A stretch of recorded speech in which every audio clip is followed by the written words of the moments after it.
भ्रूण हत्या या गर्भपात करवाना या पेट में ही बच्चों को ख़त्म करवा देना या अबॉर्शन, ये सभी वो पाप हैं जिनका जो इतने प्रचंड हैं कि इनके परिणाम आपको ज़्यादा दूर जाने की ज़रूरत नहीं है। हो सकता है कि साल 2 साल में ही आपको इनके परिणाम भुगतने पड़ जाएँ। ये वो अपराध होते हैं जिनमें माफ़ी नहीं मिलती है। जय महाकाली, हर हर महादेव। आप सभी का स्वागत है गुरु कृपा कालीबाड़ी दरबार। आज मैं आपका संज्ञान एक ऐसे विषय पर लेके आ रहा हूँ जो कि आजकल बहुत ज़्यादा चल रहा है, और ये मुझे जिस चीज़ की प्रेरणा की वजह से मैं इस वीडियो को बना रहा हूँ, जो मैंने अभी तक देखा है, मैं बहुत सारे लोगों की समस्याओं का समाधान करने के लिए बहुत सारे लोगों से बात करता हूँ, और बहुत सारे लोगों की ज़िंदगी में ऐसा समय होता है कि जब कभी न कभी उन्होंने किसी न किसी स्वरूप में अपने आने वाली पीढ़ी को या प्रकृति के जो नियम होते हैं उनको उनके साथ में छेड़छाड़ की होती है कि आप किसी जीवात्मा को जन्म देने वाले हैं और उसके बाद में उस नियम का खंडन करके आपने उसे हटा दिया या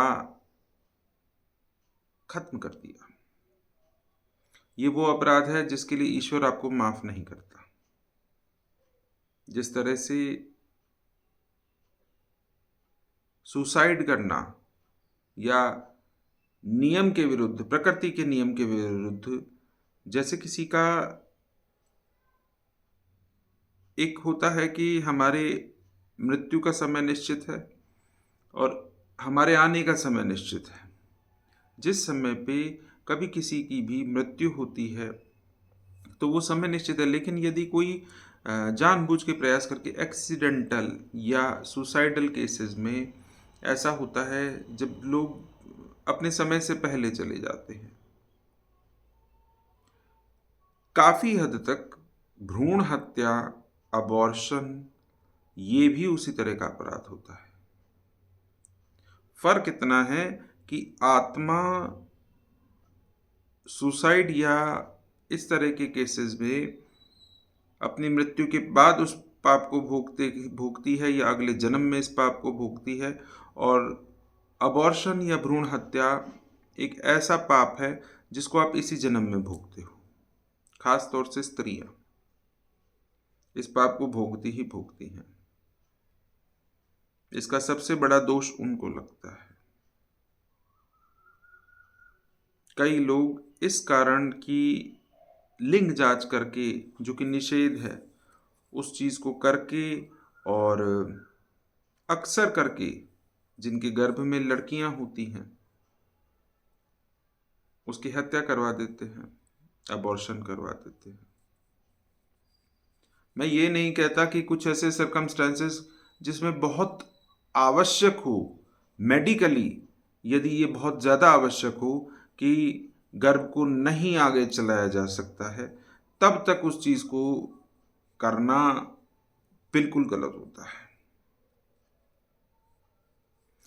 इसके ऐसे ऐसे परिणाम मैंने देखे हैं। लोगों की पारिवारिक स्थिति कभी भी सही नहीं होती है। कई महिलाओं को पति का सुख नहीं मिलता। कई महिलाओं को अपने ससुराल में या मायके में कहीं पे भी शांति नहीं मिलती, कहीं भी स्थान नहीं मिलता, शरण नहीं मिलती।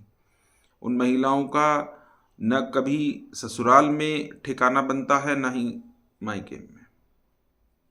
बहुत सी इंटरनल बीमारियां इन्हें लग जाती हैं, और ऐसा नहीं कि ये तुरंत होता है। कई जगह पे तुरंत भी होता है, कई जगह पे इसको साल, 2 साल, 4 साल, 6 साल, ये इसी जन्म में भोगना पड़ता है।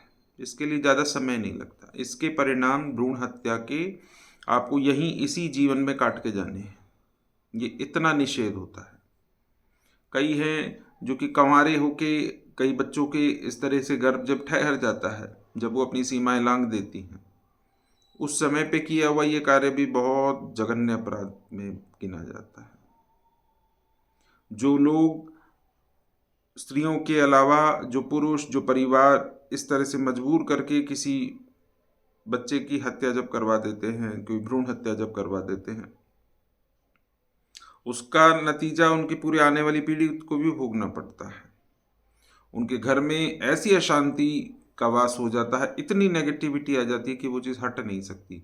माफिया मांगते घूमते हैं लोग, उनके काम धंधे बिल्कुल एकदम बंद हो जाते हैं। प्रकृति बहुत क्रोधित होती है ऐसे लोगों पे जो इस तरह का कार्य करते हैं। आपने जो प्रकृति का नियम है, जो किसी जीव की, जीवात्मा की जो मुक्ति के मार्ग के लिए जो उसने आगे का जन्म जो लिया है, आपने उसको बाधित कर दिया होता है। आप प्रकृति से जिस समय पे भी छेड़छाड़ करेंगे, जीवन और मृत्यु उसके हाथ में है। आप यदि नहीं चाहते हैं तो आपको अपने ऊपर संयम रखना चाहिए कि आपके बच्चे, यदि आपके पास में अभी समय नहीं है कि आप बच्चे कर सके, या अगर आपके पास में ऑलरेडी 1 या 2 बच्चे हैं और आप आगे बच्चा नहीं चाहते, तो आपको उस तरह के प्रिकॉशन लेने चाहिए। मैं ये नहीं कहता कि आज की लाइफस्टाइल में इस चीज़ को कहना कि हम लोग संभोग का जो प्रयोग है वो फ्रीक्वेंट जो होने लगा है। देखिए, पहले संभोग सिर्फ और सिर्फ पुत्र या पुत्री या संतान प्राप्ति के लिए ही किया जाता था। आज की हमारी लाइफस्टाइल में इस चीज़ को कहना और इस चीज़ के लिए रोकना किसी के लिए भी संभव नहीं है, लेकिन मेडिकली आप उस चीज़ के प्रिकॉशन यदि लेते हैं तो वो ज़्यादा बेहतर है, बजाय इसके कि यदि आपसे कोई भ्रूण हत्या हो, क्योंकि वो चीज़ आपके बने बनाए भाग्य को भी बिगाड़ सकती है। आपके घर की शांति, आपके जीवन की शांति खत्म कर सकती है। जिन लोगों ने ये कार्य किए हैं उन लोगों को यदि आप देखेंगे तो उनके जीवन में कहीं पे भी सुकून नहीं है, कहीं नहीं है। ना उसने, जिस माँ ने ये कार्य को किया, या ना उनके यहाँ जिन्होंने ये कार्य के लिए माँ को मजबूर किया, कभी सुखी नहीं रहते। इस तरह के पाप से बचिए। इस तरह के कृत्य को यदि आप देखते हैं तो आप इस चीज़ के लिए जागरूक होइए और इस चीज़ को समझिए कि ये एक ऐसा अपराध है जिसके लिए आपको आपका इष्ट भी माफ नहीं करता। ये पाप आपको भोगना पड़ता है बहुत भारी। आपकी पूरी जिंदगी खत्म हो सकती है इस पाप के चलते। मेरा उद्देश्य आप सबकी जागरूकता बढ़ाना था। इसी तरह के कंटेंट के लिए, इसी तरह की जानकारी के लिए आप जुड़े रहें इस चैनल पे। इस मैसेज को जो मैं आप तक को देना चाहता हूँ, इसे ज़्यादा से ज़्यादा शेयर करें। जय महाकाली, हर महादेव।